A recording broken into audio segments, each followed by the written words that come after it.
Soyez bénis d'être là ce soir. Nous sommes là pour la formation de Time for Change. Je vais travailler avec mon épouse, la plus belle femme du monde, Maman Aminata Kabasele. Est-ce qu'on peut appeler le Seigneur pour ma femme? Ça, c'est la session d'octobre qui va finir en décembre.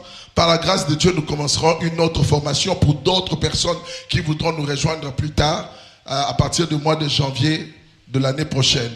Mais nous avons plusieurs activités dont nous vous parlerons au fur et à mesure que nous allons continuer à travailler. On a 4 parties dans la formation. On a 5 parties, plutôt la partie introductive. Et puis, on a la partie service selon Dieu. Et puis, la gestion des motivations. Nous allons travailler la gestion de nos motivations. Et puis après, nous allons parler de la leçon numéro 3. Ça sera à propos de Time for Change. Nous allons parler de Time for Change et nous allons parler enfin de la vision de Time for Change. Maman. Je vais lire l'introduction et au fur et à mesure, je vais expliquer. Pour ceux qui ont des questions, vous pourrez poser vos questions après. Time for Change Formation est une plateforme d'enseignement mise en place par l'ONG Time for Change en vue d'aider les chrétiens désirant servir le Seigneur Jésus en son sein. Elle est la porte d'entrée pour le service dans le ministère Time for Change, donc obligatoire. Je vais expliquer. Alors, la formation de Time for Change, pour l'instant, est réservée à ceux qui veulent servir dans le ministère Time for Change, uniquement. Mais c'est pour le moment. Peut-être que plus tard, nous ouvrirons à d'autres personnes, même si elles ne veulent pas servir dans le ministère. Elle est obligatoire. Cette formation est gratuite et disponible pour toutes les personnes qui désirent servir le Seigneur Jésus au travers de Time for Change. Elle a pour objectif d'aider les participants à mieux comprendre la vision pour mieux la partager. Vous serez d'accord avec moi que si on ne comprend pas une vision, on ne peut pas la partager, on ne peut pas la transmettre. L'objectif pour chaque participant, c'est de bien comprendre la vision, de s'en imprégner et de pouvoir la transmettre. L'objectif aussi de susciter le fardeau pour l'amour des âmes dans la vie des participants. C'est notre motivation première. Ramener les gens à comprendre ce que Dieu attend d'eux maintenant. Ce que Dieu veut dans la vie des hommes. Et on ne peut pas le faire si on n'aime pas les âmes. On ne peut pas le faire, on ne peut pas partager Christ si on n'aime pas les âmes. De préparer les participants au service de Dieu selon Dieu. Nous avons beaucoup servi Dieu, mais souvent nous servons Dieu comme nous voulons le servir. Mais Dieu veut être servi comme lui, il demande à être servi. Il ne veut pas que nous le servions selon notre pensée. Il veut que nous le servions selon sa pensée. Parce que c'est à lui que nous voulons plaire. Ce n'est pas pour nous plaire à nous-mêmes. Nous sommes des serviteurs. De bien s'accorder pour bien marcher ensemble. Si nous ne nous comprenons pas, si nous ne partageons pas la même façon de voir les choses, nous ne pouvons pas marcher ensemble. La parole de Dieu dit que 2 personnes ne marchent pas ensemble sans s'être accordées auparavant. Amen. Nous sommes ensemble. Nous sommes sur la partie 2. La deuxième page. Les services selon Dieu, lorsque nous commençons, nous nous rendons compte d'une chose. À chaque fois que Dieu a créé des hommes, Dieu attendait quelque chose de ces hommes. Amen. Beaucoup de gens, nous servons le Seigneur, mais nous ne comprenons pas que notre service définit pas simplement les activités que nous faisons à l'église ou les capacités que nous avons pour accomplir ces activités, mais plutôt ça définit qui nous sommes. C'est-à-dire le service pour Dieu. C'est ça qui définit qui tu es. Nous sommes créés pour 2 choses. Nous sommes créés pour adorer et servir Dieu. Amen. Tu as été créé pour adorer et servir Dieu. C'est-à-dire que l'identité, le service n'est pas simplement question de capacité, n'est pas simplement question d'activité que je fais à l'église, mais c'est une identité que tu portes. Est-ce que quelqu'un me comprend? Si vous ne comprenez pas, notez les questions. Vous allez me poser les questions après. C'est ouvert. Après, ce n'est pas une prédication ici. Amen. Ce n'est pas une prédication. On va faire 15 minutes. On va parler peut-être pendant 10 ou 15 minutes. Après, on va vous laisser nous poser des questions. Est-ce que c'est clair? C'est une question d'identité. C'est-à-dire que ton identité, les choses que tu dois faire pour Dieu t'est défini. C'est ça qui te définit. Toi, tu es là, le service que tu dois rendre. Tu existes sur la terre pour accomplir une mission. Amen. Sinon, ça ne serait pas toi. Il y a beaucoup de gens sur la terre, tu aurais pu prendre n'importe qui mettre à ta place. Si tu as mis toi, c'est parce que tu es une solution à un problème qui existe. Je croyais que quelqu'un allait dire amen. Tu es une solution. Il y a des problèmes sur la terre. Nous sommes la réponse à des problèmes qui existent sur cette terre. Et si tu te définis comme une solution, Dieu pourra facilement t'utiliser. Malheureusement, aujourd'hui, l'Église considère le service de Dieu comme un moyen pour un peu plus s'enrichir. D'autres, juste parce que je ne sais pas faire autre chose à l'Église, voilà, c'est la chose que je sais faire. Et ils ne savent pas réellement qui ils sont. Amen. Amen. Ce que tu fais te définit. Je voudrais rajouter que le service n'est pas seulement dans le cadre de l'Église. Le service se poursuit quand nous sortons de l'Église. Souvent, nous avons une attitude dans l'Église et une attitude à l'extérieur de l'Église. Nous sommes des gens très humbles dans l'Église, mais à l'extérieur de l'Église, nous sommes d'autres personnes. Le service se poursuit à l'extérieur parce que ceux qui nous regardent beaucoup, ce sont les gens de l'extérieur. Et le Seigneur a dit qu'on nous reconnaîtra à l'amour que nous avons les uns pour les autres. Mais très souvent, à l'extérieur, moi j'ai souvent vu des gens dans l'église qui étaient des personnes très humbles, très souriantes, très chaleureuses. Et à l'extérieur de l'église, avec des personnes qui considéraient moindres que très arrogants, très froids, très distants. Et pourtant, c'est Jésus que nous portons. Nous n'arrêtons pas de porter Jésus parce que nous sortons de nos bâtiments. Nous portons Jésus partout où nous allons. Nous devons être les mêmes personnes. Si tu choisis d'être un serviteur, sois un serviteur partout où tu t'en vas. Sois un serviteur des autres partout où tu t'en vas. Matthieu 20, 26. Il n'en sera pas de même au milieu de vous. Mais quiconque veut être grand parmi vous, qu'il soit votre serviteur. Dans ce texte, Jésus donne la possibilité d'être grand à chaque être humain, à condition que cette grandeur ne soit pas notre but. La motivation derrière le service, mais le fait d'aimer Dieu en répondant aux besoins des autres. Dieu ouvre la grandeur dans ce texte à tout être humain. Non, je croyais que quelqu'un allait dire amen. Je ne sais pas si tu as bien compris ce que Jésus a dit dans ce texte. Jésus n'a pas dit que le pasteur peut être grand. Jésus n'a pas dit que le prophète peut être grand. Jésus n'a pas dit que le président de la BAD ou je ne sais pas qui peut être grand. Jésus n'a pas choisi le pasteur Justin pour être grand. Jésus a dit quiconque. Amen.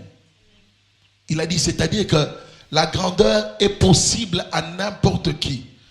La seule condition que Jésus donne pour être grand, malheureusement le monde ne pousse pas à cela.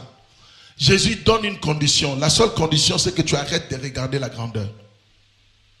Si tu te concentres sur le fait de devenir grand, tu ne le seras pas devant Dieu. Tu peux le devenir un jour devant les hommes, mais devant Dieu, tu seras petit. Est-ce que quelqu'un me comprend? Est-ce que quelqu'un me comprend? Dans ce ministère de Time for Change, il n'y a pas de grand, il n'y a pas de grand, il n'y a pas de grand. Tout le monde, nous sommes des servis. Celui qui n'est pas serviteur n'a qu'à partir. Je le dis maintenant, je préfère le dire maintenant, je vais vous l'annoncer. Je sais que nous n'allons pas finir comme nous avons commencé. Il y a des gens qui vont se fatiguer au cours du chemin parce qu'ils vont entendre des choses qui vont déranger leur système de pensée. Parce qu'ils sont dans leur tête, ils cherchent tellement la grandeur. Quand on leur dit que ce n'est pas la grandeur qu'on cherche, mais c'est le service, ils sont un peu perturbés. À un moment, beaucoup de gens vont s'arrêter et ils vont nous quitter. Ce n'est pas grave. Nous vous aimons dans l'amour du Seigneur. Si vous voulez nous quitter, quittez-nous. Amen. Je préviens déjà, celui qui a envie de nous quitter après cette formation, qui n'a qu'à nous, celui qui veut continuer avec nous n'a qu'à continuer avec nous, mais la personne que tu seras définie et sera grande devant Dieu, pas devant les hommes, mais devant Dieu. Amen. Un homme de Dieu qui s'appelle Benny Hinn racontait il n'y a pas très longtemps, je crois il y a 2 ou 3 ans, une histoire. Il a dit qu'il est arrivé, il était dans le coma. Je crois qu'à cette période, il avait divorcé avec son épouse. Et il était dans le coma. Il était arrivé comme à un endroit où il voyait des anges en train de jouer des chants. Et les gens rentraient dans le ciel. Quand il joue une bonne mélodie, les gens rentrent au ciel. Quand on joue une mauvaise mélodie, les gens vont en enfer. Et quand c'était son tour, il dit que l'ange qui était au piano était émerveillé de voir Benny Hinn. Et il dit, quand Jésus l'a regardé, Jésus avait un dégoût. Est-ce que tu m'entends? Qui connaît Bénin? Mais cet homme de Dieu-là, quand il est arrivé au ciel, quand il est arrivé, Dieu lui a mis devant une vision. Il a vu, il était là. Jésus était dégoûté par sa personne. Il était grand devant les hommes, mais devant Jésus, il était petit, comme ça. On peut servir. C'est pourquoi la Bible dit, en ce jour-là, plusieurs diront, nous avons fait des miracles en ton nom. Nous avons guéri les malades. Nous avons fait ceci, nous avons fait cela. Il dira, éloignez-vous de moi, vous qui commettez l'iniquité, je ne vous ai jamais. Come on. Parce que la grandeur devant Dieu, ce n'est pas la même chose que la grandeur devant les hommes. Nous cherchons la grandeur devant Dieu. Il dit, celui qui veut être grand, il ne cherche pas la grandeur. Celui qui veut être grand cherche le service. Tu veux être grand, commence à servir. Car nous sommes son ouvrage, Éphésiens chapitre 2 verset 10. Car nous sommes son ouvrage et ont été créés en Jésus-Christ pour de bonnes œuvres que Dieu a préparées d'avance afin que nous puissions les pratiquer. Amen. Nous venons de dire tout à l'heure que nous sommes une solution de Dieu. C'est-à-dire que avant que tu ne sois dans le ventre de ta mère, Dieu avait fait un plan. Dieu avait formaté, avait pensé à quelque chose. Amen. Dieu, dans sa tête, en te créant, tu n'es pas fait au hasard. Ça dit, tu n'es pas là au hasard. Tu n'es pas quelqu'un de plus dans cette pièce. Quelqu'un ne m'a pas entendu. J'ai dit, tu n'es pas quelqu'un de plus dans cette pièce. On n'est pas venu t'ajouter parce que tu dois simplement entendre quelque chose. Non, tu es une pièce du puzzle qui doit jouer un rôle important. Amen. Chacun de nous a un rôle important à jouer. Mais le plus important, ce n'est pas la gloire qui accompagne ce rôle, mais c'est le service que nous faisons pour rendre gloire à Dieu. Amen. Nous sommes son ouvrage. Dans ce texte, tout homme, tout être humain est créé pour accomplir plusieurs actions préparées par Dieu. Après avoir créé l'homme et l'avoir placé dans le jardin d'Éden, celui-ci a péché contre Dieu et a été privé de sa qui représente sa présence, l'emplacement idéal pour la vie éternelle et le bonheur de... Amen. Est-ce que vous comprenez ce que ça veut dire? C'est-à-dire que la chose que l'homme a perdue dans le jardin d'Éden, c'était d'abord la gloire de Dieu, c'est-à-dire la présence de Dieu. Et cette présence ayant quitté la vie de l'homme, lui a empêché de vivre la vie éternelle. Ça dit qu'en dehors de Dieu, c'est la mort. Si tu t'éloignes de Dieu, c'est la mort qui vient dans ta vie. Et l'homme a quitté le plan de Dieu. Maintenant, il fallait absolument que Dieu trouve une solution pour ramener l'homme dans son plan. Amen. Donc Dieu a trouvé un plan de salut pour l'homme. Et pour lui donner le bonheur, c'est Jésus-Christ qui est ce plan. Et l'activité principale de l'homme, c'est d'adorer et de servir Dieu. Amen. Comme il avait prévu au commencement, cette activité continue à rester notre activité principale. Donc l'homme est donc créé pour répondre aux besoins précis de Dieu. Amen. C'est clair? Est-ce qu'il y a des questions? On peut mettre un micro pour les gens qui veulent poser des questions. J'ai écouté le témoignage de Joyce Meyer. Je pense que tout le monde connaît Joyce Meyer, qui fait beaucoup de prédications en ligne. J'ai écouté un de ses témoignages une fois où elle parlait de l'humilité. Et elle expliquait que elle était allée dans un salon de coiffure pour se faire les cheveux. Et la coiffeuse lui racontait ses malheurs. La coiffeuse disait qu'elle souffrait, elle avait beaucoup de problèmes, elle avait des choses qui ne marchaient pas dans sa vie. En tout cas, elle avait des difficultés financières. Et Joyce Meyer avait sur elle un collier de grande valeur. Et elle a pris ce collier. Elle a eu à cœur de donner le collier à la coiffeuse. Mais le Seigneur, elle avait lu la semaine qui précédait cette journée-là, elle avait lu un passage de la Bible qui disait que, je vais paraphraser, le passage disait en quelque sorte que nous ne devons pas faire les choses pour être vus des hommes.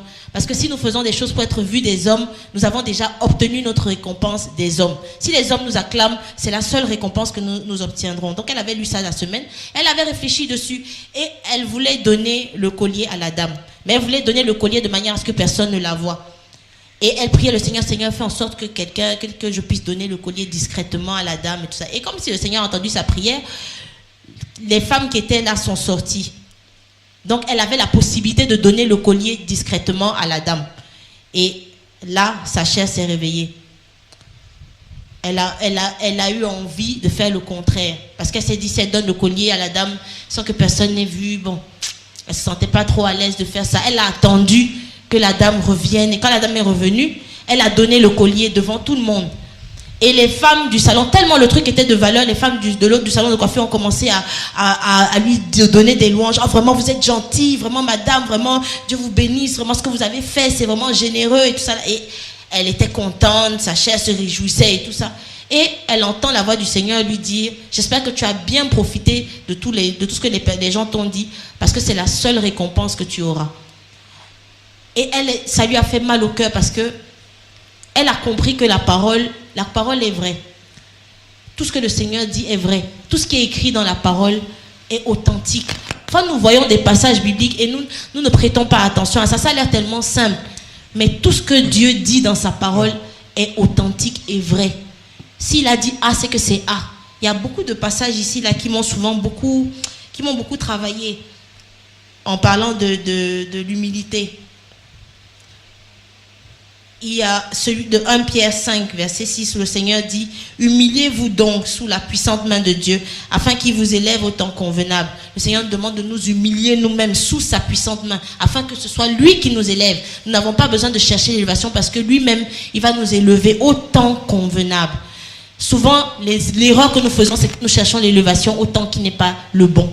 Quand le Seigneur nous fait passer par des difficultés, nous cherchons à être élevés plus vite, alors que nous n'avons pas encore le bagage qu'il faut pour cette élévation-là.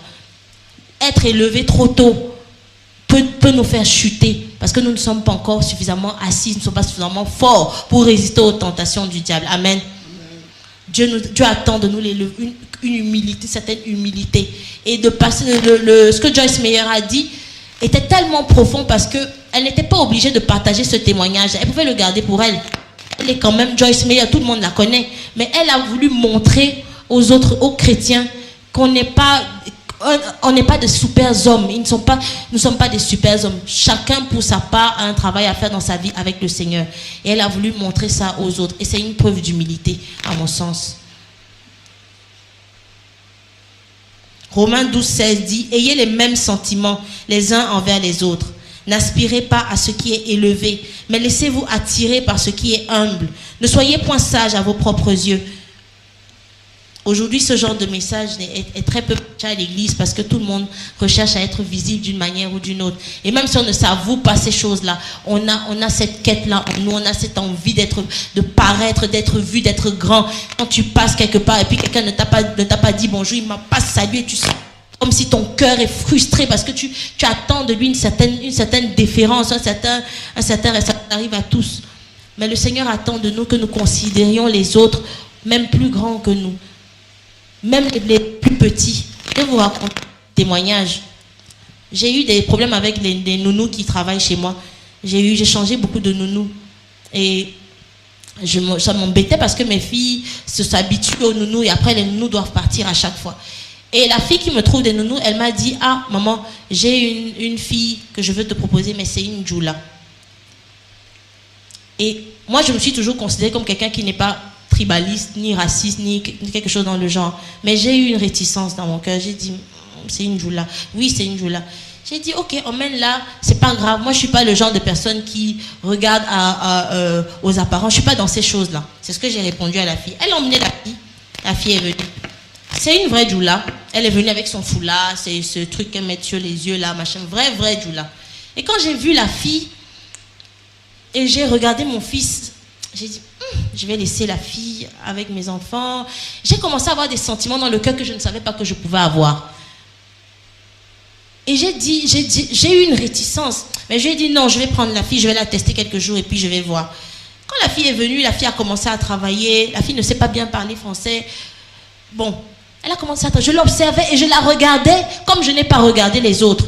J'ai eu plusieurs filles qui sont venues. Le premier jour, elles ont travaillé, mais je ne les observais pas. Je les laissais faire leur travail, mais elles, je l'observais. Si elle va aux toilettes avec l'enfant, je la regarde. Si elle va ici avec l'enfant, parce qu'il y avait un préjugé en moi et il y avait quelque chose par rapport à elle qui n'était pas bon. Et je me suis sentie... J'ai partagé avec lui le soir quand il est revenu. Je lui ai dit vraiment que Dieu ait pitié de nous parce que le cœur de l'homme est vraiment mauvais. Celui qui pense que son cœur est bon, non, vous ne connaissez pas bien votre cœur. Le cœur de l'homme sans Jésus est mauvais. Il y a des profondeurs dans nos cœurs qui sont mauvais et que seul Dieu peut transformer. Quand j'ai vu cette fille, quand j'ai regardé cette fille, je me suis remise en question. C'est une Djoula, oui, et alors? Dieu veut la sauver. Elle est importante aux yeux de Dieu. Elle a autant de valeur aux yeux de Dieu que moi ou que quiconque. Pourquoi je vais la regarder de haut? Pour quelle raison? Et ça m'a même remis en question. Et aujourd'hui, cette fille, elle travaille. Je ne sais pas qu'est-ce que l'avenir me réserve par rapport à elle. Mais si elle doit partir de chez moi, ce ne sera pas parce qu'elle est Djoula. Ce sera peut-être parce qu'elle travaille mal, parce qu'elle ne fait pas bien les choses comme je veux. Mais ce ne sera certainement pas à cause du fait qu'elle soit Djoula. C'est un exemple de se considérer supérieur à quelqu'un. Juste à cause du fait que la personne est peut-être plus pauvre que nous, est peut-être moins chic que nous, peut-être moins d'allure que nous. Et nous nous retrouvons chacun pour sa part dans ce cas-là. Ma prière est que le Seigneur nous transforme. Time for Change, c'est un ministère dans lequel on ne rentre pas avec un pied. C'est un ministère dans lequel on rentre pleinement parce que ça renverse les fondements. Ça renverse tout ce que nous connaissons, tout ce que nous pensons être bien. C'est vraiment le service dans l'humilité et selon ce que Dieu attend de nous. Amen. J'aimerais dire, ajouter quelque chose à ce que maman vient de dire maintenant. J'aimerais faire l'équilibre pour que nous puissions bien nous comprendre. Elle a parlé de cet équilibre tout à l'heure. J'aimerais bien revenir dessus. Ce n'est pas que Dieu ne veut pas que nous soyons élevés. Amen. Ce n'est pas que Dieu ne veut pas que tu sois élevé. Dieu veut que tu sois élevé. Mais le chemin de Dieu n'est pas le chemin où toi tu cherches l'élévation. Et c'est ça le problème qu'il y a avec l'église aujourd'hui. L'église a un problème. L'église prêche l'élévation. L'église encourage les gens à rechercher l'élévation. Mais Dieu encourage les gens à rechercher le service. Est-ce que quelqu'un me comprend? Dieu n'encourage pas les gens. Regardez le texte. 1 Pierre chapitre 5 verset 6. Quand maman l'a dit, ça m'a sauté aux yeux. Il dit, humiliez-vous donc sous la puissante main de Dieu, afin que qui élève? Afin que qui va élever? S'il vous plaît, soyez avec moi. Qui va élever? Qui va élever? Nous, qu'est-ce qu'on fait? Qu'est-ce que nous on fait? Et qu'est-ce que Dieu fait? Chacun a son job. On ne va pas à l'église. L'église doit arrêter ce message d'élévation où les gens vivent à la quête de l'élévation. Ils veulent absolument devenir grands. On devient des fanfarons et des orgueilleux avec des pasteurs remplis d'envie de devenir grands. Tout le monde va être grand. Qui finalement va servir les autres? Qui sera au service de qui? Il y a des gens même, ils rentrent au protocole seulement les premiers jours. Déjà, ils veulent qu'on le voie. Moi. Il y a des gens qui disent, je suis le protocole, comment on dit, le protocole privé du pasteur. Protocole personnel. Même dans la chambre du pasteur, j'ai les clés, même tout. Ça change quoi?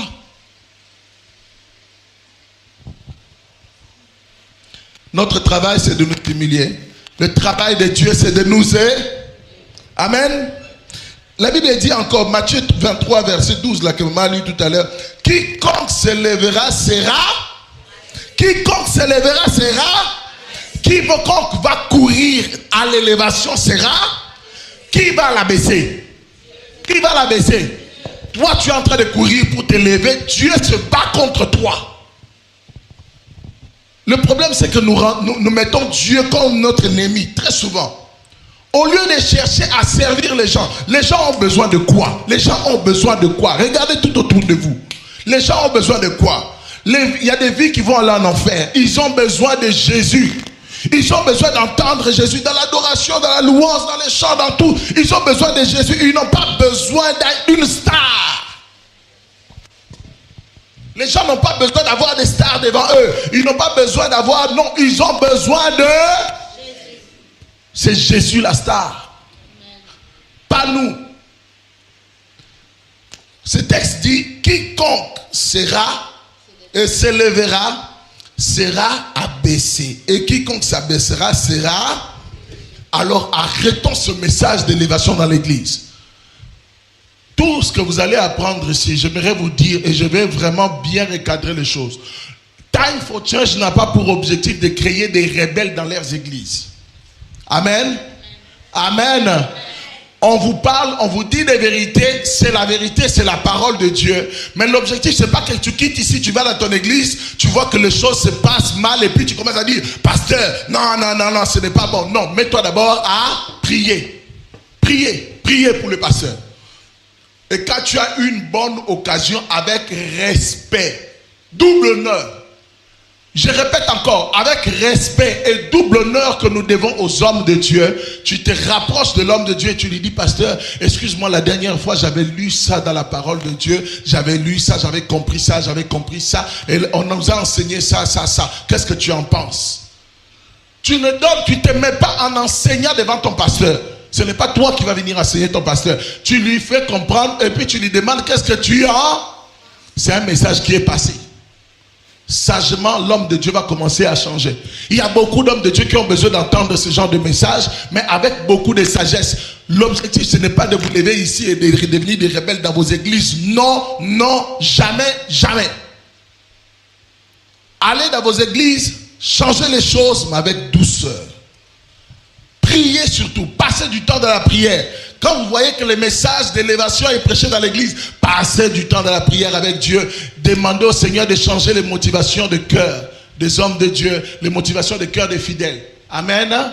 Ça, c'est très important. Amen. Comprenez une chose, vous allez lire votre Bible, vous n'allez pas voir à aucun moment Jésus ou un apôtre, l'apôtre Paul ou n'importe quel apôtre demande aux gens à aspirer à des choses très élevées ou bien à chercher la grandeur. Non. Lisez votre Bible. C'est les hommes et c'est le 21e siècle qui prêchent ça. C'est les hommes dans le 21e siècle qui prêchent ça. La Bible ne le dit pas.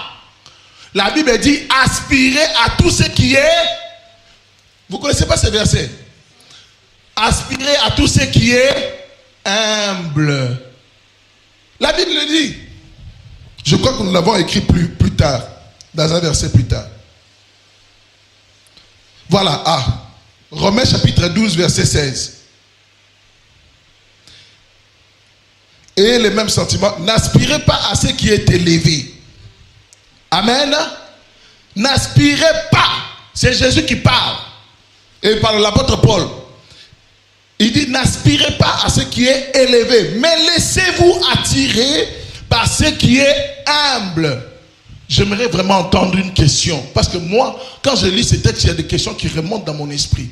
Seigneur, moi, Justin Kabassel, je n'arrive pas à avoir des visions comme de petites visions. Je n'arrive pas. Une question, c'est le bienvenu. Ok, donnez-lui le micro. Amen. Amen. Que le Seigneur nous bénisse. Je me présente, je m'appelle Joshua Dedi. Et je suis worship leader, je suis un conducteur d'adoration.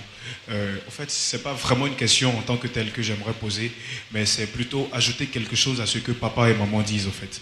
Je pense qu'à partir maintenant, dans le monde que nous vivons, c'est plutôt les hommes ou les fidèles qui nous rendent, ou qui rendent les leaders orgueilleux. Je peux donner un exemple très simple. Aujourd'hui, j'ai été conduit un temps d'adoration quelque part, et lorsque nous avons fini, il y a une maman, je ne peux pas l'appeler maman, je peux même l'appeler grand-mère. Quand on a fini, elle est venue jusqu'à moi, elle a touché mes 2 pieds. Mais je vous assure que le sentiment que j'ai ressenti dans mon cœur, c'était une peur. J'ai eu vraiment peur. Parce que c'est des genres de choses auxquelles vraiment je ne suis pas habitué. Donc du coup, la peur est venue dans mon cœur. Si certainement, j'étais certainement habitué à ça, ça pourrait certainement me gonfler la tête, je peux dire en quelque sorte. Donc, juste pour dire en quelque sorte qu'en toute chose, lorsque nous commençons à servir Dieu, je pense qu'il y a une vision que Dieu donne. Mais là, je ne pense pas que chacun est venu travailler individuellement. On travaille dans une vision. Et cette vision dans laquelle nous travaillons, c'est cette vision que l'homme de Dieu ou le pasteur est en train de nous communiquer. Donc, je pense qu'en toute chose, dans tout ce que nous allons faire, je me dis certainement que les hommes vont forcément chercher à nous grandir, à nous faire comprendre que nous sommes grands, nous sommes des stars, etc. Mais à nous plutôt d'avoir en tête l'objectif de pouvoir faire plaisir à Dieu. Donc c'est un peu ce que je voulais apporter au fait. Amen, amen, amen, amen. Est-ce qu'on peut ramener ce micro ici? Parce qu'elle m'a l'air bonne. Ouais, un micro. Bon. On va parler un peu de ce qu'il vient de dire dans la deuxième partie qui concerne les motivations. Pour l'instant, j'aimerais juste que nous puissions lire la question qu'il y a. Regardez la question. Maman, tu peux lire la question?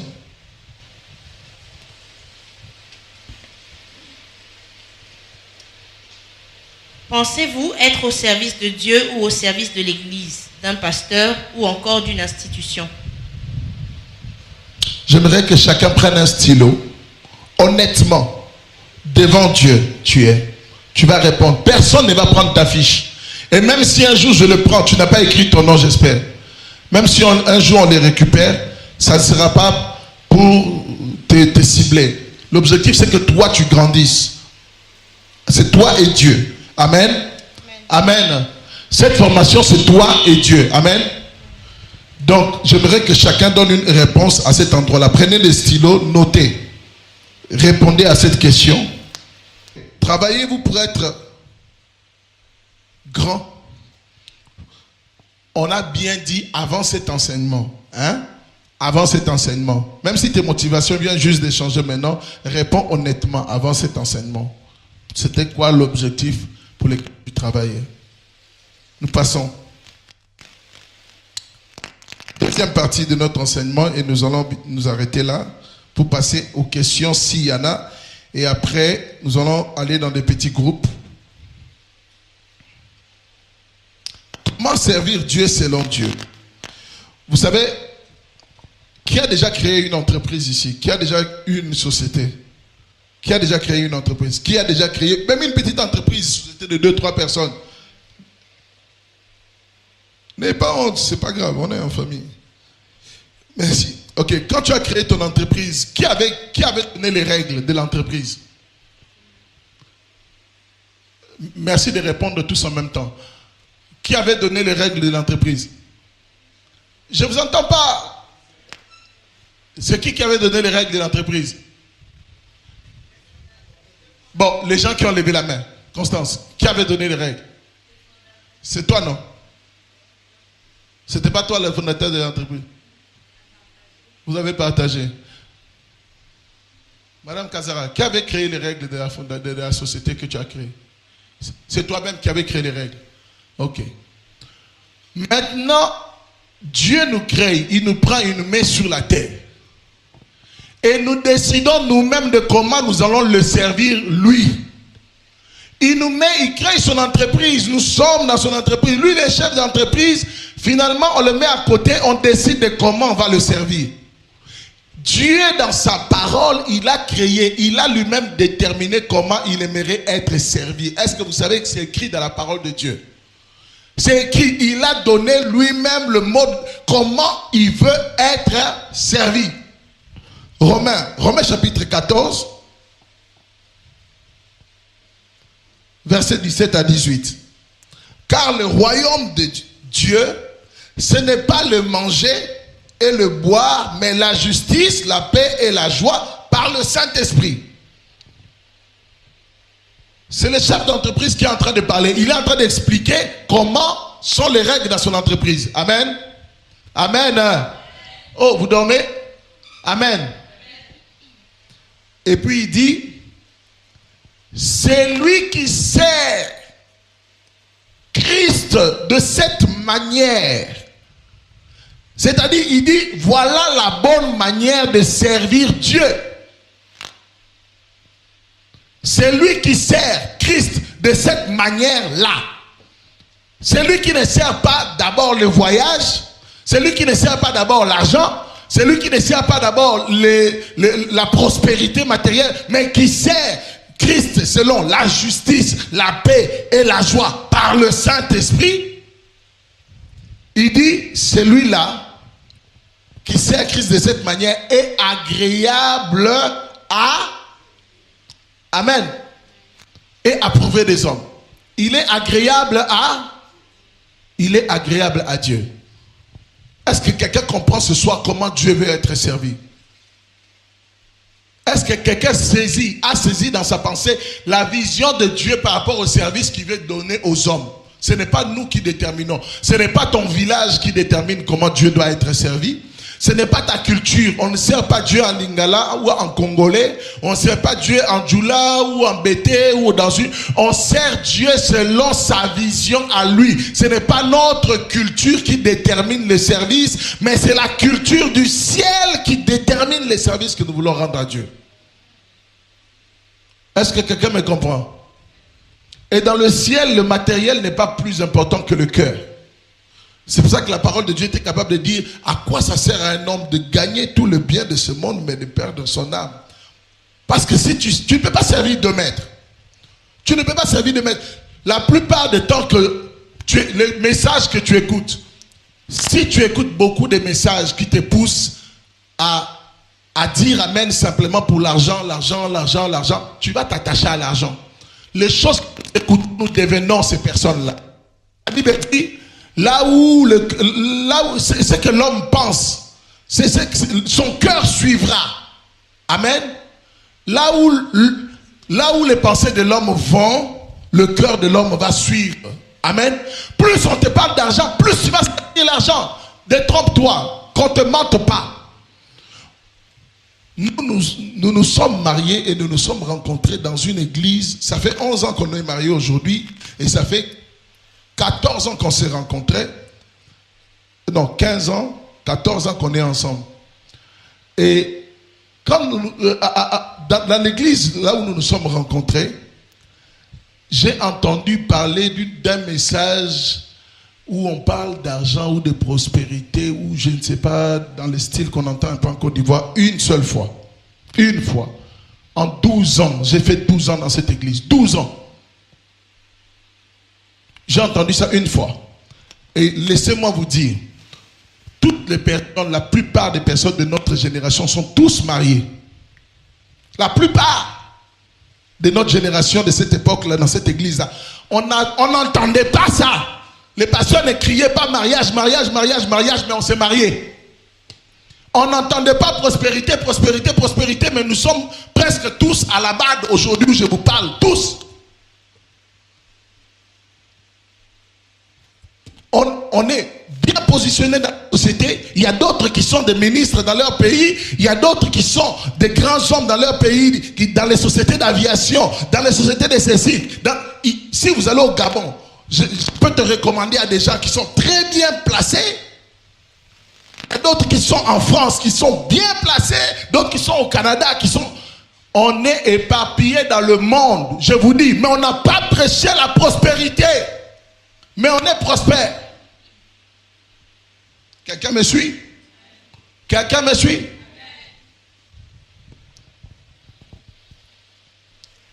Et ce que le diable veut, c'est quoi?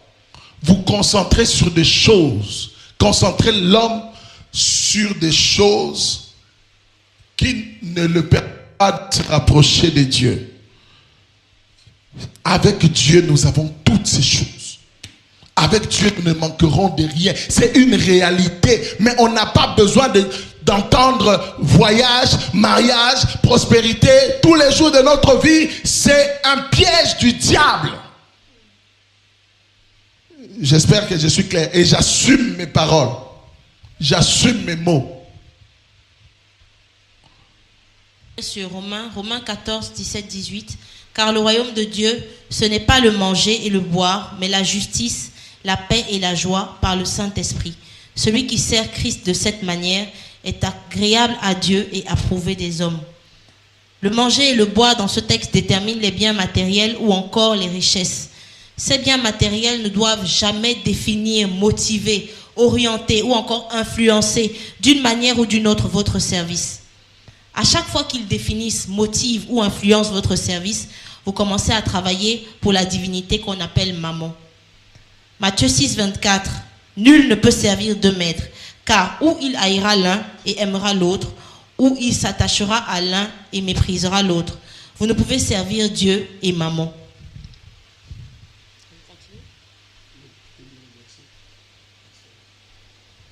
Les écrits pastoraux de Paul à son fils Timothée. 1 Timothée 6, 4, 12. Si quelqu'un enseigne de fausses doctrines et ne s'attache pas aux saines paroles de notre Seigneur Jésus-Christ et à la doctrine qui est selon la piété, il est enflé d'orgueil. Il ne sait rien et il a la maladie des questions oiseuses et des disputes de mots.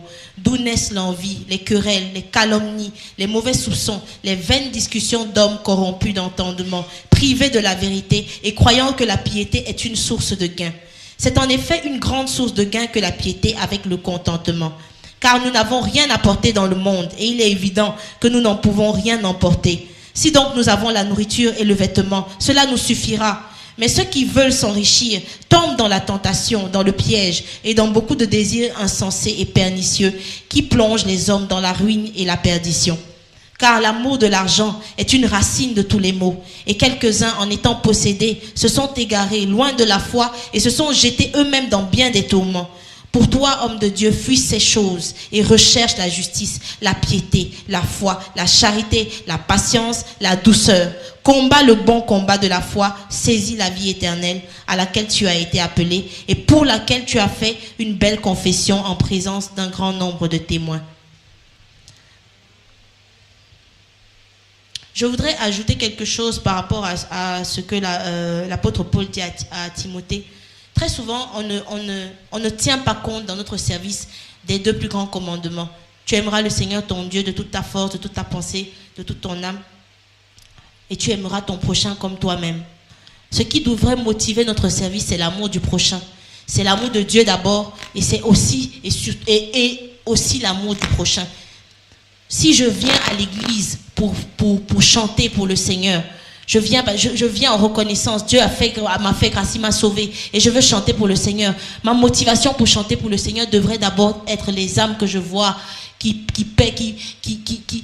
périssent et qui n'ont pas Christ. Ça devrait être ça. Si je viens pour faire le protocole, souvent nos motivations sont tellement fausses et déplacées que nous ne vivons plus la puissance de Dieu comme nous devrions parce que nos motivations sont mauvaises. Nous ne faisons pas les choses comme Dieu veut. Nous avons beaucoup de mépris pour l'homme qui est la créature de Dieu. Et les gens ne vivent pas ce qu'ils devraient vivre. Et aujourd'hui dans le monde, on se rend compte que lorsque tu essayes même de marcher selon ce que Dieu dit, de pratiquer la justice, d'être une personne bien, d'être une personne qui aime les autres, les gens se méfient. Les gens trouvent que tu es trop gentil. Elle est trop gentille, elle a un truc bizarre. Les gens se méfient, tellement on est habitué à la méchanceté, même de la part des chrétiens, qu'on se méfie de la bonté. Mais la bonté, c'est la nature du chrétien, ça découle de Christ. Mais on est méfiant, même au sein de l'église, je vous dis, si tu es trop gentil, trop prévenant, trop bien, un peu trop bien, les gens considèrent qu'il y a un truc louche. Parce qu'ils sont habitués à la méchanceté et on s'accommode de ces choses. Mais ce n'est pas comme ça. Ce n'est pas ce que Dieu demande. Jésus est un Dieu de compassion. Quand il venait, il voyait les gens. La première réaction, il avait de la compassion. Il pleurait pour les gens. Mais nous, aujourd'hui, si tu pleures, si tu es touché par le malheur de quelqu'un, on te suspecte. Parce que c'est comme si c'était anormal. Ce n'est pas anormal, c'est ça qui est normal.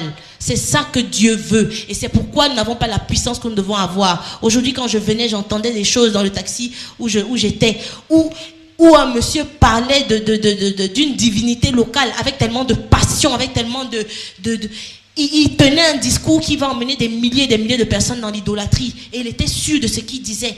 Sûr. Et j'avais mal au cœur parce que je trouvais que je me disais, nous on dort. Ils sont bien structurés, ils ont un discours clair qui va droit au but, mais nous on dort. Nous qui disons que nous avons la vérité, on dort, on ne fait rien avec cette vérité. Nous devons prendre la décision de changer, nous devons être différents. Quand tu sors dans la rue, on doit voir un enfant de Dieu, on doit voir quelque chose en toi qui est spécial.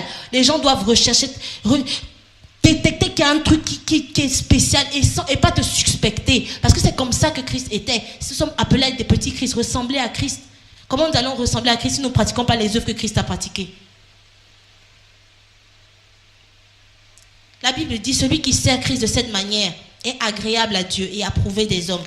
Ça signifie que non seulement nous serons agréables au Seigneur, mais en plus nous aurons même la faveur des hommes que nous recherchons tant. Dieu va nous la donner sans que nous ayons besoin de la rechercher. Il va nous la donner. Aujourd'hui, les chrétiens, comme la Bible dit, ont la démangeaison d'entendre des choses qui leur plaisent. Et si tu prêches un message qui est différent de celui-là, les gens te jettent souvent la pierre. Ils te disent pas ça en face, mais ils se détournent de toi. Et ils t'attaquent. Mais nous sommes appelés à aller à contre-courant, à être forts, à tenir bon, à tenir ferme. Les temps sont mauvais, les choses que nous voyons dans le monde, les temps sont mauvais et nous n'avons plus le temps de dormir ou de penser que non, on peut encore, non, on ne peut pas, on doit travailler. On doit travailler. Amen. Le verset de 1 Timothée, là, c'est une erreur. C'est 2 Timothée, chapitre 4, verset 1. C'est pas le même verset qu'en haut. Donc, c'est 2 Timothée, chapitre 4, verset 1. Je t'en conjure. Vous savez, lorsque le Seigneur m'a donné cette vision, et c'est le verset qu'il m'a donné à plusieurs reprises. Et au début, sincèrement, je ne saisissais pas très bien. Je ne comprenais pas bien. J'ai reçu ce message plusieurs fois. Plusieurs fois, j'ai reçu ce message du Seigneur. Je ne comprenais pas bien là où le Seigneur m'a mené. Et la dernière fois, j'étais à Kinshasa. Et j'écoutais quelqu'un était en train de parler, mais c'était de va t'asseoir, c'était tous les cadeaux du monde. Il a donné des immeubles à tout le monde, il a donné des maisons à tout le monde, il a donné des caterpillars à tout le monde, des voitures, il y a des gens qui sont partis aux États-Unis 5 fois dans l'année déjà, le même jour, ils ont tout fait, ils ont tout eu, tout le monde criait amen. La salle était, quand on commence ça, la salle est toujours en débandade, hein? Toujours en débandade. Tout ce qu'on dit là, maman a parlé tout à l'heure, silence. Mais si je commence ça seulement maintenant, si je commence, et puis je rapproche mon micro, je commence ça. Il y a des gens qui vont être debout ici, c'est fini. Le monsieur était en train de... Et le Seigneur me rappelait encore en ce moment-là, le verset de 2 Timothée, qu'il m'avait donné plusieurs fois, et ce soir-là encore, ça frappait dans mon esprit. Il dit, je t'en conjure devant Dieu et devant Jésus-Christ, qui doit juger les vivants et les morts. Au nom de son apparition et de son royaume, prêche la parole. Insiste en toute occasion, favorable ou non, reprend, censure, exhorte, avec toute douceur, instruisant, car il viendra un temps où les hommes ne supporteront pas la saine doctrine, mais ayant la démangeaison d'entendre des choses agréables, ils se donneront une foule de docteurs selon leur propre. Ils ont des désirs, ils veulent voyager, ils veulent prospérer, ils veulent l'argent, et ils obligent les prophètes, ils obligent les pasteurs à parler de ça, sinon le message du pasteur ne passe pas. Moi, je ne comprenais pas au début, je suis arrivé à Abidjan, quand je prêche, les gens sont calmes, les gens me regardent, ils disent pas amen. Ça ne m'encourageait même pas. Un peu comme maintenant.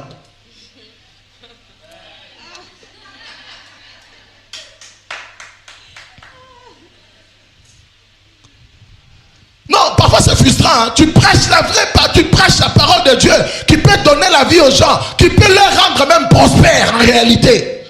C'est cette parole que nous prêchons ici qui peut vous rendre prospère. Ce n'est pas les amen sur les millions qu'on vous donne qui va vous rendre prospère. C'est des mensonges du diable. Cherchez Dieu. Cherchez Dieu. On ne peut pas chercher Dieu et en même temps chercher l'argent. Ce n'est pas possible. Les gens ont des désirs, ils ont des besoins et ils veulent pousser les hommes de Dieu à parler de ça, sinon ils ne vont pas dire amen. Vous ne m'aurez pas. Je ne parlerai pas de ça. Celui qui ne veut pas, il quitte Time for Change. Je n'ai pas de problème.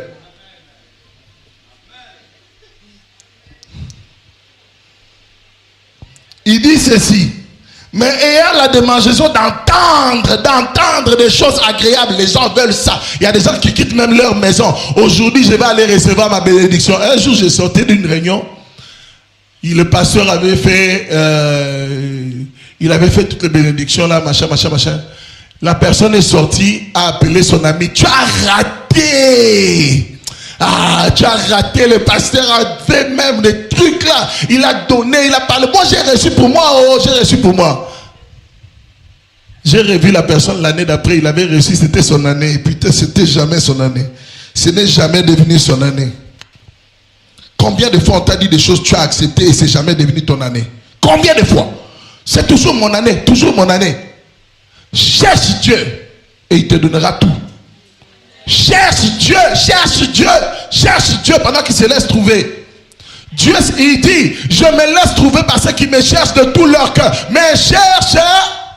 Il y a des choses qu'on cherche, il y a des choses que Dieu donne. C'est Dieu qu'on cherche, le reste nous est donné. Du plus profond de ton cœur, si tu n'as pas encore cherché Dieu, si, même si tu as déjà entendu parler de ce message, mais tu sais que dans ton cœur, il y a toujours deux côtés. Ça marche toujours comme ça, ça marche toujours comme ça. Je te dis aujourd'hui, apprends à chercher Dieu pour rien, sans rien, sans qu'il te donne rien. Cherche-le. Dieu regarde nos motivations. Et le diable est un menteur. Je l'accuse maintenant. Je dis à tous ceux qui me regardent, le diable est un menteur. Il n'arrête pas de mettre dans le cœur des gens des désirs pour qu'on puisse se concentrer sur des choses de ce monde. N'aimez pas le monde et ce qu'il y a dans le monde. Aimez Dieu. Ce n'est pas moi qui parle, c'est Jésus qui parle. Quand Jésus dit, n'aimez pas le monde et ce qu'il y a dans le monde. Et tu viens écouter un pasteur qui te dit, regarde, ils sont des limousines. Un pasteur qui commence à vanter les limousines des gens. Il vante l'avion. Quand tu te balades en jet privé, quand tu te balades en... Est-ce que n'est-ce pas que tu es bien? Vous aimez ça, non?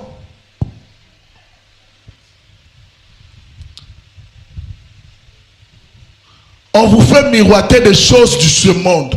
On vous fait aimer le monde. On vous fait aimer. Vous aimez. Il y a des gens qui vont mourir aigris. Ils vont aimer ces choses jusqu'à leur mort. Ils ne vont jamais les avoir et puis ils vont mourir comme ça.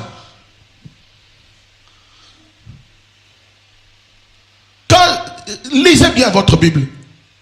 Aucun personnage biblique. Ouvre ta Bible et commence à regarder. N'a eu comme motivation aucun personnage biblique béni de Dieu n'a eu comme motivation la prospérité. Jamais.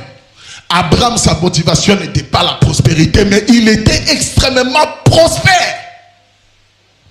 Abraham cherchait Dieu et l'intégrité avec Dieu. Dieu lui dit quitte, il obéit. Regardez, c'est pour ça que Jacob était même capable, on le bénit, on lui donne la bénédiction. Jacob décide de laisser. Vous savez combien Isaac était riche? Isaac était riche. La Bible dit qu'il est parti s'enrichissant davantage. Mais Jacob a laissé toutes ses richesses à Ésaü et il a pris la chose la plus importante, la bénédiction de l'Éternel. Il ne s'est pas attaché à l'argent. Il ne s'est pas attaché à la richesse d'Isaac son père. Il est parti avec la bénédiction. Toi tu cherches quoi? La richesse ou la bénédiction de Dieu? Seule la bénédiction qui vient de Dieu est capable de rendre un homme riche et de se faire suivre d'aucun. Il y a des bénédictions qui peuvent venir dans ta vie. Ils vont te rendre riche aujourd'hui, mais tu auras beaucoup de chagrin. Ça peut te rendre riche, mais tu auras beaucoup de chagrin. Seule la bénédiction qui vient de Dieu peut rendre un homme riche et ne se faire suivre d'aucun chagrin. Aucun personnage biblique. Je mets quiconque à défi. Allez regarder votre Bible. Personne dans la Bible n'a eu comme motivation l'argent ou la richesse. Tous ceux qui ont été bénis par Dieu dans la Bible avaient pour motivation Dieu. L'obéissance à... Et puis, tout à l'heure, j'ai commencé mes propos par vous dire que quiconque veut devenir grand, ça veut dire que la grandeur est pour tout le monde. Il y a des gens qui ne deviendront jamais grands parce qu'au lieu de chercher les services, eux, ils vont chercher la grandeur et c'est le diable qui les amène dans la perdition. Si tu veux rentrer dans le plan de Dieu, qu'un jour, en 1900, dans 100 ans, aujourd'hui, on parle de Martin Luther. Martin Luther King. Qui a lu l'histoire de Martin Luther King? Jamais ce monsieur n'avait comme motivation l'argent. Jamais. Aujourd'hui, quand on parle de grands hommes dans le monde, on parle de Martin Luther King.